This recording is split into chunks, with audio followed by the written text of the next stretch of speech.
I think the government is saying we're not going to fill that gap, which is why they're looking at creating this other class of advisor. Price has been drifting up and the government has been saying we're worried that advice is becoming a luxury good. It's only affordable to some. We think there's about 6 million Australians that it's affordable to that should have it. The whole industry has underinvested in technology. And part of that is because there's a lot of capital that's come out of the industry with the big institutions exiting. Trust in financial advisors on a 10-point scale fell to about 2 out of 10. It's back to 6 out of 10. It's 6.1, same as an accountant, same as a lawyer. We need more confidence. We've been beat to crap over the last 15 years. Hello and welcome to the CoreData podcast, which we call the Contest of Ideas. Today I'm joined by Eugene Ardino, who's the CEO of Lifespan. For those of you who don't know, Lifespan, for the third or fourth year in a row, has done very well in the future of advice research, which CoreData does at the start of each year. What we're doing with that research is trying to understand how advisors are feeling about their community, how they're feeling about the market, and what they're really leaning into. Lifespan has been around about 30 years, and for the third or fourth year in a row, they've done incredibly well in our survey, where we speak to advisors about what they're thinking about, what they're feeling, what they're doing, and the way in which they're leaning into the market. This year they came runner-up in the most popular licensee. It was a tight contest. They were pipped by count. But in real terms, they're leading in a number of the areas. One of the areas which they're leading in is the way in which they work with their advisors to build good, structured advice. Tell me about that, Eugene. Thank you for being here, but tell me about how you're leading in that space. Thanks for having me, Andrew. Really great to be here. Look, I think we've done pretty well in our advice community, largely because we do listen to our advisors. We do try to bring good people into the team at Lifespan, but we stay as close as we can to our advisors, whether it's at my level or at the practice manager level. And I think our support framework is also very hands-on. So how many people would you have leaning into that advice network? Because some of the bigger licensees, they've got one person talking to 200 advisors. What would that ratio be with you?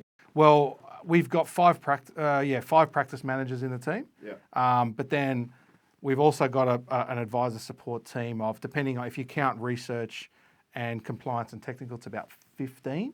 Right. And we've got 300, just under 300 authorised reps. So we also provide support services to Lifespan Partnership, which is self-licensed advisors, but that's much less hands-on. So that's kind of working on manufacturing intimacy so that you're close to those guys. I mean, you're always out there talking to people. Yeah. How's that intimacy working out in terms of developing real value for those practices? I think it's been key because it allows us to understand them and therefore figure out what they need. Now, advice practices can be very diverse, but a lot of them still need much of the same, right? They need research, they need technical and compliance. So you get those bits right and make sure they're quality, but then it's also really important to understand their specific needs around the type of clients, the type of advice they want, and to try to tailor the relationship to suit that. How many models do you think you've got? I mean, is it infinite or are you trying to narrow that down? I wouldn't say it's infinite. It depends how granular you want to be about the model. I would say most of our advisors are more on the holistic side, but we do have specialists. We do have investment specialists and insurance specialists, aged care specialists, fixed fee, percentage-based fee, combined, people using. So yeah, I could probably go on for a while. And I think for me, we can cater for all of those, and we try to cater for those. And I think you kind of have to, because you need, for an advisor to be an advisor, they've got to be able to do things kind of their way, because judgment is such a big part of advice. So it's a kind of interesting thing here, right? So if you look around the world, particularly in the US and the UK, people are leaning on systems for scale. Yeah. Where you sound like you're leaning on flexibility. How are you going to get scale when you're leaning on flexibility, when you're leaning on those multivariate skills? It's a good question, but I think where you get your scale is more around the things that they all need. So, okay, take out your aged care specialist for a minute. If you think about your investment specialist, they all need to build a portfolio for a client, right? They all need to have a way of reviewing the client, providing ongoing support and reporting to the client, and then be able to tweak things or have things tweaked as conditions change. I think that's where you get your scale. And you get your scale around either managed accounts or having an infrastructure within your business where that's all kind of centralized, and then your advisor determines, all right, which component of that does the client get. So, and then you talk about technology as another way of getting scale around. Everyone needs SOAs. Now, the SOA is just a disclosure tool to communicate your advice. And look, we all know clients mostly don't read them anyway, but a good advisor still has a statement of advice that if these days, nobody's got the patience to read anything that doesn't fit on an iPhone screen. Yeah. Right? So never mind worrying about advice being too many pages. If it's more than a couple of paragraphs, mostly people won't read it. But you want to make it such that it can, someone who cares to read it can and can make sense of it, right? Well, it's a document you rely on, right? Well, if things go bad, so you're a little bit unusual for a CEO because you didn't come from the sales background. You actually came from a compliance background. Does that make you more aware of those issues? It does. Yeah, I think it does. I'm also I come from a maths background as well, education. So I'm a nerd, right? I'm good at relating to people, but you're right. I'm not a good salesperson at all. And I think that's probably what a lot of advisors, perhaps one of the things they might like about me. In some respects, but yeah, I started my career. I started my career at Lifespan mostly in the compliance area. So that was, and it was during a time we were going through FOFA. So it was a difficult time to be in compliance with a lot of change, but it was also great for my, I suppose, professional development because it helped me to understand the entire advice framework. I think that's really important.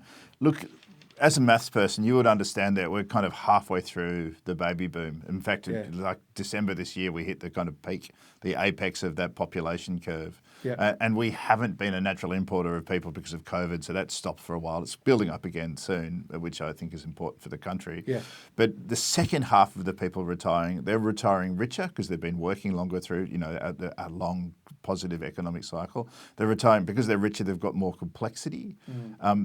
How are we going to meet that need as an industry? Because we are not making enough financial planners to meet the need. It's a good question. I can make some suggestions, but I think under the current regulatory and educational framework, we're not going to meet that. We're not going to be able to meet that demand. That's 6 million Australians, 2 million of whom probably have advice now. But there's still a gap of 4 million, which means that they're not going to get what they need to navigate what is a complex system.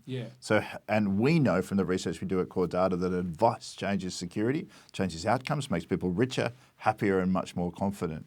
To take that away, who's going to fill the gap, or what's going to fill the gap? Well, Google will fill a lot of the gap, which is a problem. That's a perverse outcome. I agree. It's awful, but it's like, government's been doing its thing for the last 15 years and exacerbating this issue by making it more difficult to access advice, but also making it less attractive and more difficult to become an advisor. So if we want to meet, and a lot of these people, interestingly, a lot of that 4 million will be able to afford our fees. No, that's the 4 million who can afford it. There's 11 million retiring. Right. 4 million can afford what we need to pay. Exactly, right? So, but we're probably still not going to be able to meet the demand just because we won't have the numbers. I mean, at the moment, what is it, 400 or 500 advisors coming in a year? I think it's slightly less than that, and I don't really know the answer. I think there's probably 1,000 going to leave this year because of the changes to the legislation. Everyone's saying 5,000. I think it's probably 1,000. Yeah, but the replacement rate absolutely isn't there. And the average age of the current advisor is over 60, and the number under 25 is too small to count. Oh, it's very small, and it's really hard. And then you look at, if you're a 20-year-old or an 18-year-old just finishing school thinking about what career path to do, look at some of the other professions, the journey you go through to get there, and then what you get once you're in. And then you look at financial advising and you've got all the practitioners complaining about compliance, costs, uncertainty, aggressive regulator, unfriendly government for the last 15 years. And how do you then make that decision? I think being a financial planner is an incredibly noble and important. And some of the stories I get to hear and witness are wonderful, right? It's transformational in people's lives, mate. If that was the story, if that was the only thing that people that are considering being an advisor heard, then we'd have people flocking. But it's not, and it's certainly not the story that a lot of the media tell. And practitioners are, particularly those that are veterans of the industry, they're tired. So it's going to be hard, and the government really needs to come to the party. I think the government is saying we're not going to fill that gap, which is why they're looking at creating this other class of advisor. I think what the government's actually saying with their actions is we don't really think it's possible, or we don't really want to fill that gap with fully qualified advisors. So we're going to create this other class of advisors who are really just going to be people supporting a product at the end of the day. I think it's perverse, as you said, but I think that's what's happening. So that works in other countries, but those other countries tend to have relatively simple sovereign funds.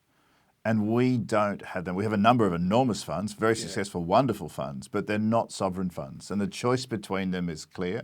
But the transition and the path to retirement, that's a whole other piece of research. Yeah. The question that I wanted to lean into today was when people are thinking about the industry, I don't think we're making enough planners to replace the gap. That's true. We can calculate that. So what's happening is that people are moving around trying to find the most efficient place to go to grow their business, because every one of the businesses that exist in the moment, and let's say there's 15,000 and change advisors and there's about 4,000 advice businesses, they need to either be self-licensed, which has a whole bunch of risks, or to work with someone like you to be in that space. Why would someone join you? Because you're not easy, right? You're not the licensee of last resort, mate. You guys are strong on systems, strong on process, strong on compliance. You do pre-vet. So what would attract someone to you? Well, I think that's one side of it. And a lot of those things you mentioned around our compliance framework, they're there to keep the advisors safe, because I genuinely believe most advisors want to do the right thing. They want someone, and I think the approach that we take is consultative. It's not standing there with a stick. We're very close to our advisors. We're very, consultative in the way we give feedback and help them improve. And the idea of pre-vet is that we get, we fix up errors before they actually do any damage, right? So no harm done if we say it's just a bit of a day or two's delay. For some of those people, does that feel like control? It might. It probably could, but that's not the intention. It's more about just trying to get the disclosure right, the strategies right, and often most of the feedback we give is usually around the communication side. It's unusual that there's a problem with the advice, right? But it does happen, and often they appreciate the feedback, right? So, and it certainly isn't about control. It's about risk management for us and just meeting our license obligations. But to answer your question, why would someone join us? I think running an AFSL is very different to running an advice business. Yeah. And a lot of practitioners want to be practitioners, and I think that's similar in other professions as well, right? So they want to give advice. They don't want to be as concerned with all the governance and all the AFSL licensing requirements that an AFSL has to have. Part one. Second part is it's probably cheaper unless you're a very large business. The aggregation pricing that we can get. I want to drill into that for a second. Let's be really clear about this. A lot of people go own AFSL for two often stated reasons. One is cost. They think it's cheaper to be own AFSL. We can't stack that up in any of the research that we've done. And the second one is kind of intellectual freedom. Again, we can't really stack that up in any of the research we do. Tell us why you think someone would go to their own AFSL. Yeah. So and we run we run a business that services self-licensed. So, we think there's good reasons to be self-licensed at the time. I agree with you on cost. Unless you're a very large business, you don't save money if you do it properly and if you value your time, if you're a smaller. So you don't do it for cost unless you're very large. I think you do it if you don't want that, if you don't value that oversight, or if you want to take risks that are going to be, or if you want to play in the space, in a higher risk space with your advice that is too difficult to supervise and monitor. And then going back to that intellectual freedom, I think there's a component to that, but I feel as though we have a risk tolerance. There are certain investments, certain perhaps strategies that we won't allow, even though they're perfectly legal, because we think they're too high risk for lifespan. And 99% of the market probably don't play in that space anyway, or maybe it's 90%. So in terms of intellectual freedom, there could be a component to that, but mostly we allow advisors to give advice. And so long as that advice would be, in the client's best interest, considered to be by a reasonable person, we'll never have an issue with it. Right? Let's talk about something on the topic that we do a lot of research about what consumers want. And at the top end of what consumers want when they're working with an advisor, the most common thing is that they want the advisor to be interested in their happiness. It's a psychological construct called benevolence. So that's number one. Then it's reliable, then it's competent, then it's accessible. Yeah. Way down the list is price. Let's talk about price for a second. Yeah.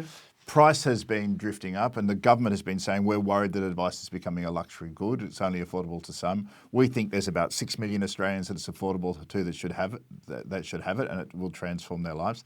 That's weakly penetrated. Have we been slow at repricing, or have we been bad at talking about value? What do you think's at work there? It's more that we've been bad at talking about value, I think. And you still see things like advisors charging an SOA fee, right? Now, clients don't care about the SOA. It's almost like they don't want to pay you per page. They're paying for the advice, whether it's in an SOA, verbal, in a video, whatever. And I think and I see that with a lot of advisors, right? So I think we're not very good. And there's a lot of software out there that part of its purpose is to try to help highlight to a client what you're actually delivering in the advice. So that's a good analogy, Eugene, because if you go and have your heart operated on, you're not getting a price for scalpels. No. How many scalpels are you on? No. There's 11 scalpels, and they're $8 each. You're getting a price for taking the outcome, right? Yeah, for the outcome, which is what's happening all the time. And I think at the heart of it, that's really interesting. The outcome is really a confidence game. Yeah. Will I have enough money for the future? The outcome is can I transfer money? And the outcome is about their expectation of lifestyle. Why do you think we've been so poor at being able to talk about that, about the sort of taking away the fear of running out? It's hard. I think perhaps part of it is to do with where the industry came from, which was an environment where we were paid by product providers, right? If you go back far enough, obviously there's a lot of advisors that are so new to the industry that they've never experienced that, although you still get that in insurance, right? Yeah. So we've got a history of not being price setters, of more being price takers. I think that's part of it. But I also think there's a bit of fear there. I think it's partly because in most cases, whilst I think clients get a lot of value out of advice and benefit from advice, they can get through it without it. Whereas you look at accounting, you look at medical advisors and practitioners, whether they're specialists or GPs, and you look at a lot of other professionals, you go to them when you basically can't function without them. You go to them when you've got a problem. Whereas someone seeks financial advice, it's sometimes because they've got a problem, but it's often because they want to enhance their lives or they want to plan, which is something you can literally continue on with your life without it. So that's where I think it's actually even more important for an advisor to demonstrate not just the time they've spent and the number of pages in a document they've given, but the value of their advice, perhaps the complexity and the potential upside of the advice and the outcomes from the advice. But I don't think we do it well. I think we're a bit shy that way. So as a corollary to that, during the time of the Royal Commission, which was pretty rough on advice, some of it deserved, some of it undeserved, let's be candid about that. We track trust at CoreData on a quarterly basis, and we sort of look at how many people trust it. And we use a trust framework, which is very well understood. So it's 200 years of trust research data. Trust in financial advisors on a 10-point scale fell to about 2 out of 10. It's back to 6 out of 10. It's 6.1, same as an accountant, same as a lawyer, sort of bobbling around in that high end of the service. Recently, there's been some bad actors in the industry. What are the things that we can do as an industry to really focus in on delivering that trust and keeping that number high? Because trust in you guys is very high in the industry. So what do you do that's different that works in that space? That's a hard. What do we do to garner trust? Look, I think so. I guess there's two parts to your question. What can the industry do as a group, but what does Lifespan do? I think what we've done well is just to. This might sound corny, but just act in a trustworthy way. Do the right thing. Listen to people. Be as transparent as you can. there's conflicts in every industry, in every profession. We just try to manage them well, and always when you do things as an advisor and as a licensee. I think one of the good things that came out of the Royal Commission was this concept of community expectations, which is not just talking about the black letter law. It's what would a person expect? What would a reasonable lay person expect? And keep that in mind when making decisions. I think if we talk about why I think advisors trust Lifespan, I think it's because we generally try to do the right thing. We've had a pretty good track record from that point of view.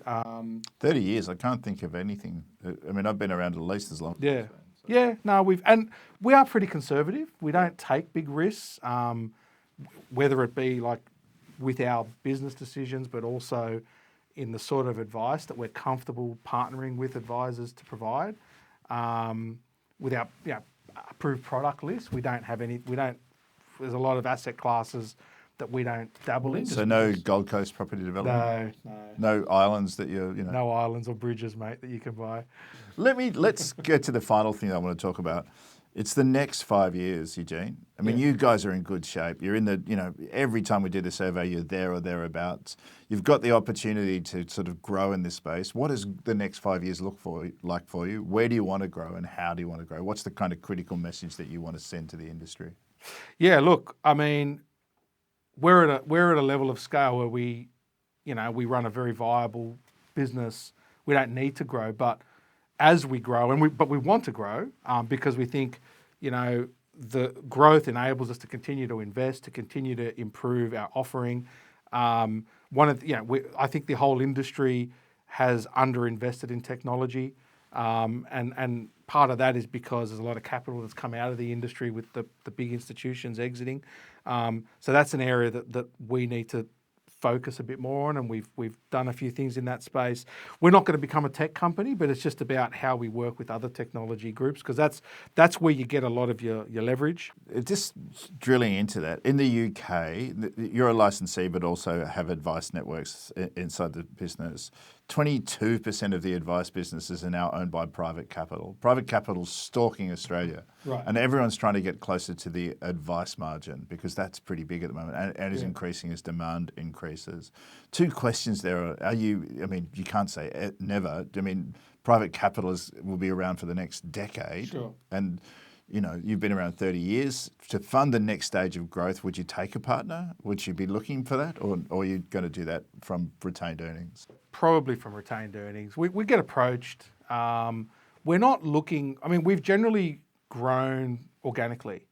We're now in a position where, we're bigger, so we've got a little bit more capital. We don't have any debt as a company, so if we wanted to, we could borrow. But it's called a lazy balance sheet, mate. Yeah.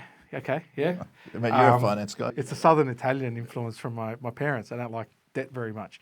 But that's not to say we wouldn't. So not really that. I do get approaches. Yeah. Not terribly keen to either list or have a big partner. At Yeah. the moment, my family owns the business 100%. We like it that way. It gives us a lot of freedom and flexibility. And autonomy, and it also enables us to think way into the future. So I've had periods where we've known the profits of the business weren't going to grow for a couple of years because we needed to invest, we needed to do a few things, and that was cool, So if you were renovating the business now, where would you start the renovation? Would it be on the tech side? Yeah, and look, I feel as though we're always renovating the business. That's an area where we've put on 2 people. Just this year that are going to be focused on internal tech, but perhaps more importantly, how we work with external tech providers, and we'll probably continue to grow that because, as I said, we're not going to become a tech company, but we need to work with other tech providers. We need to form opinions of technology that's out there because advisors need help because there's so much. One of the hard things about tech is there's so much, and just working your way through them all to find something that works, then that works for you. Then that is cyber safe. That's another big thing, right? There's so much tech that works really well, but they haven't got their cyber house in order yet, right? So there's so many variables to it, and we don't just want. And advisors are out there doing things, and we want to know what I think one of the best parts of our risk framework is we know our advisors really well. And when you know them well, you know what they're doing, you know what they're not doing, and they'll come and talk to you when they're thinking about doing something new. And that's so important, like when you take responsibility for let's unpack that as the final thing that we're talking about. If you were running an advice business now, and I know you kind of are, right, because you're the licensee, what are the 3 things that you'd be encouraging them to do? Just 3 things that advisors should be thinking about to get that great growth so that they can deliver the best outcome for their customers. Yeah. So first thing is try not to be doing everything. Figure out a couple of things that you do really well, and then try to partner with other groups to do. So for some people, it's just the advice piece. It's not the technology. Some people have their own technology, some advisors, and I look at that and I say, wow, I'm awed by it, but I also think, that can turn into a bit of a beast in itself. So, whether it's around portfolio management, technology, as I've said, administration, whatever, think about, and I think most advisors will come to the conclusion where they add the most value is being in front of a client and doing this and understanding what they want and then figuring that out and having a team around them. That's the transformation, right? That's the bit where you transform the customer's life. Yeah. Because usually they enter in chaos and leave in order. Yeah. So that's where advisors absolutely are at the most value. Yeah. So if you can allow them to do that at scale, that's going to really help. Yeah. Scale's the next piece. And once you figure that out, then look to try to scale it. So look for solutions where you keep perhaps some control or oversight at least, but be able to scale. And that's your managed accounts piece. And I think we don't need to talk about that because 2/3 of the industry is already adopting it in some way. It's actually less. It's Is 19%. Really? Yeah, it's really low. It might be a lot of It was yours. much higher than that. No, Okay. well, it's large. Well, you're the data guy, right? Well, we've only just finished the research, but it's 1 in 5 at the aggregate level. But it's the ambitious, growing businesses. It's really well penetrated, Right. and there's a long tail of people who haven't yet done it. Now, Okay. whether they will or they won't, it's a kind of complex thing, but it's very interesting. Okay. And I count MDAs as part of managed accounts. I know some people don't, but let's just call them managed portfolios, whatever. Yeah. Third thing is recognise that you're valuable. We need more confidence. We've been beat to crap over the last 15 years. A lot of it is confidence, right? So sit down and think about, put yourself in the client's shoes, think about what the value is, and then, price accordingly. And there's so many people out there that can help you with this, right? I actually think that the mathematical science behind pricing isn't that complicated. The hard part is the communication and the confidence and a bit of courage perhaps, because you do have this fear that clients are going to get up and storm out, but they don't. They just don't. You said it yourself, like it's number 6 or 7 on the list as to what what people think about. I was talking to a financial advisor who's a long-term friend. I've known him since he was in IPAC, and he's got his own practice and had for a while. And he's wanting me to fly down and work with him because I spoke to him 2 years ago. He has a bunch of clients who are on $2,000 a year and a bunch of clients on like $8,000 a year, and they're all getting the same service. Yeah. So it's just nonsense. It's nuts, right? Yeah. And he won't be the only one. There'll be lots of them. No, I know. But he doesn't want to have the conversation because it's an awkward conversation. It is, yeah. So there's, so I mean, they're probably the 3, because you want to be a sustainable business. You don't want to get to full capacity and then you look at what you're earning. It's like, well, is it really worthwhile? And then you also don't want to be employing planners just to pay salaries, right? It's got to all work, and your clients want you to be running a profitable, sustainable business. I get asked that a lot. One of the questions we get, and we don't, we're a private company, so we don't share our P&L and whatnot to anyone. But people want to know that we're going to be around, and it's after 30 years, it's not a hard sell, right? But most clients of a business want that business to make money because they want to be clients long term, So I agree. Yeah. I mean, I think that's a really important conversation to have about reliability and how you're going to be there. Eugene, thank you so much for joining me. It was I could speak to you for 2 hours, but we do have to keep this tight. Thank you, and we'll talk again soon. Pleasure. Thanks for having me, Andrew. Absolute pleasure.